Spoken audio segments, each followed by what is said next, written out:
Break के बाद हमारी खास पेशकश में आगे बढ़ेंगे। स्वच्छता सर्वेक्षण की रिपोर्ट में देश के सबसे खूबसूरत शहरों में शामिल और झीलों की नगरी उदयपुर का नाम भी है। उदयपुर में पसरी गंदगी यहाँ रहने वाले लोगों के साथ ही देशी विदेशी सैलानियों को चिढ़ाती है। वहीं जोधपुर की रैंकिंग में थोड़ा सुधार है। राजस्थान आने वाले सैलानियों की पहली पसंद और झीलों की नगरी उदयपुर में भी गंदगी और कचरे की समस्या बरकरार है। स्थानीय लोगों के साथ साथ यहाँ आने वाले सैलानियों को यहाँ फैली गंदगी खासी चिढ़ाती है। स्वच्छता सर्वेक्षण में देश के 434 खूबसूरत शहरों में शुमार उदयपुर को स्वच्छता सर्वेक्षण में 310वीं रैंकिंग मिली है। इधर इस शहर के महापौर चंद्र सिंह कोठारी का दावा है कि शहर को सुंदर बनाने के लिए उनकी ओर से हर कोशिश की गई है और आगे भी साफ सफाई को लेकर ठोस काम किए जाएंगे। हाल ही में देश में हुए स्वच्छता के सर्वे में लेक सिटी उदयपुर 310वें स्थान पर जा पहुंचा है। 310वें स्थान पर पहुंचने से कहीं ना कहीं यहाँ के स्थानीय निकाय और जिला प्रशासन में हड़कंप मचा हुआ है। माना जा रहा है कि इसके पीछे कहीं ना कहीं जिम्मेदारी स्थानीय प्रशासन और संबंधित निकाय की है। अगर निकाय समय रहते लोगों में जागरूकता अगर पैदा कर देता सफाई के प्रति तो आज उदयपुर जो है कहीं ना कहीं 310 जो स्थान है वहां पर नहीं पहुंचता। निकाय की अगर बात की जाए तो निकाय डोर टू डोर कचरा संग्रहण हो या फिर ठोस कचरा निस्तारण हो, इन दोनों ही मामलों में फेल हुआ है, जिस वजह से उदयपुर की रैंकिंग जो है वो स्वच्छता के मामले में गिरी है। वो ले जाता है, बाकी दूसरा सब कचरा यूं कहीं पड़ा है पूरा। शिकायत आपने जो संबंधित जनप्रतिनिधि है उससे नहीं की क्या? की शिकायत रोड के बारे में भी और इस सफाई के बारे में, लेकिन कोई सुनने वाला ही नहीं है।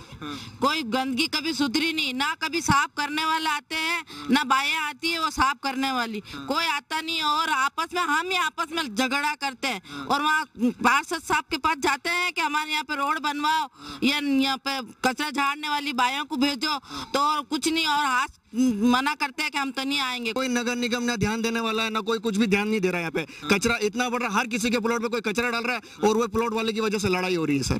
बस यही कारण है। यहाँ पे कचरे का थोड़ा सा हमारे को सुविधा मिल जाए, कचरे के डब्बे मिल जाए या की फैसिलिटी मिल जाए तो ज्यादा अच्छा रहेगा। मैं नगर निगम से ये दरख्वास्त करूँगा। बुलाते हैं उनको, आप आओ कचरा ले जाओ यहाँ से, तो क्या इधर का ऑर्डर नहीं है? तो ये क्या ये सरकार का ये रोड नहीं है कि क्या नहीं है कि इधर ऑर्डर नहीं है? वो ये जवाब देके जाते हैं। और ये कहा हम स्मार्ट सिटी ले आए और स्मार्ट सिटी के ढोल पूरे उदयपुर में जिस ढंग से चलाए हैं और वो एक गाना चलता है सबके, आपको भी ध्यान हो, गाड़ी के साथ हमको उदयपुर नंबर 1 सिटी बनाना है। खाली गाड़ी के गाना गाने से काम नहीं चलता है, उसके साथ काम करना पड़ता है, उसके साथ घूमना पड़ता है। जो 54-55 पार्षद हैं उनकी सुननी पड़ती है, उनके कर्मचारी लगाने पड़ते हैं। बिल्कुल ही विफल है। स्वच्छता के अभियान से लोगों के बीच में जागरूकता फैलाने के लिए इन्होंने पैम्पलेट्स बांटी, इन्होंने एड किए, सरकार के द्वारा नए नए आयोजन किए गए, पर उन सारी चीज़ों की बोल जब व्यक्तिगत स्थिति पे आप अगर किसी जगह पर जाके देखते हो या किसी क्षेत्र में जाके देखते हो तो बोल खुल जाता है। किसी तकनीकी कारणों से कोई आ नहीं रहा, निरस्त हुए हैं। ये 8 साल से सॉलिड वेस्ट ट्रीटमेंट के लिए हमारा प्रयास चल रहा, पर हम सफल नहीं हुए। पर फिर भी अब इसमें हम हमारे स्तर पर, नगर निगम स्तर पर इसका पूरा करने का प्रयास करेंगे। शहरों में साफ सफाई को लेकर हुए इस सर्वे में जोधपुर की रैंकिंग थोड़ी सुधरी है, लेकिन दूसरे शहरों की भांति यहाँ भी गंदगी की समस्या बरकरार है। ऐसे में यहाँ अभी और ज्यादा ठोस प्रयास करने की कोशिश करनी होगी। जोधपुर में नगर निगम सफाई के लिए ज्यादातर प्राइवेट कंपनी के भरोसे है। नगर निगम लगातार सफाई को लेकर नई नई योजनाएं ला रहा है और प्रयोग कर रहा है। इस बार स्वच्छता सर्वे में 434 शहरों की सूची में जोधपुर को 209वां स्थान मिला है, जबकि पिछले साल यह स्थान 375वां है।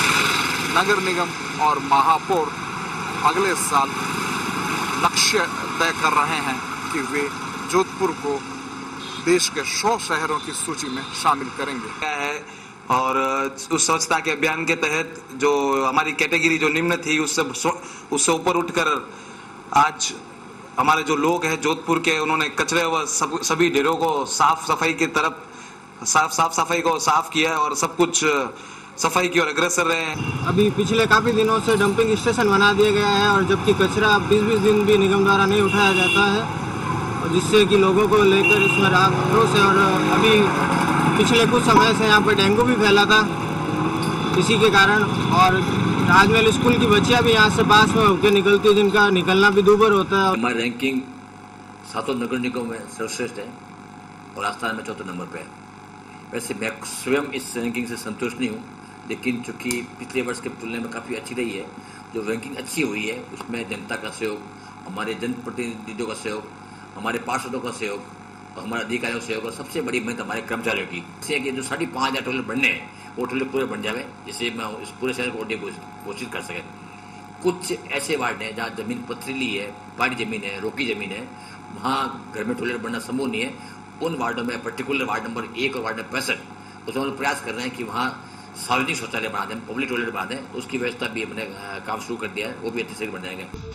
केंद्रीय शहरी विकास मंत्रालय के स्वच्छता सर्वेक्षण में सफाई को लेकर जारी की गई रैंकिंग में इन शहरों का औंधे मुंह गिरना एक चिंता की बात है। रैंकिंग में गिरावट यहाँ की शहरी सरकारों और अफसरों के मुंह पर एक जोरदार तमाचा है और इनकी ओर से बरती गई कमियों को लेकर आईना दिखाया गया है। इन परिणामों ने सफाई को लेकर किए जा रहे बड़े बड़े दावों की पोल खोलकर रख दी है। ये आंकड़े साबित करने के लिए काफी हैं कि शहरों में साफ सफाई को लेकर धरातल पर रहकर कोई काम नहीं किया गया, बल्कि कोरी बातें की गई। उम्मीद की जानी चाहिए कि इन नतीजों से शहरों की स्थानीय सरकारें और अफसर जरूर सबक लेंगे। साथ ही गंदगी और कचरे की समस्या से निपटने के लिए धरातल पर रहकर कुछ ठोस काम किया जाएगा।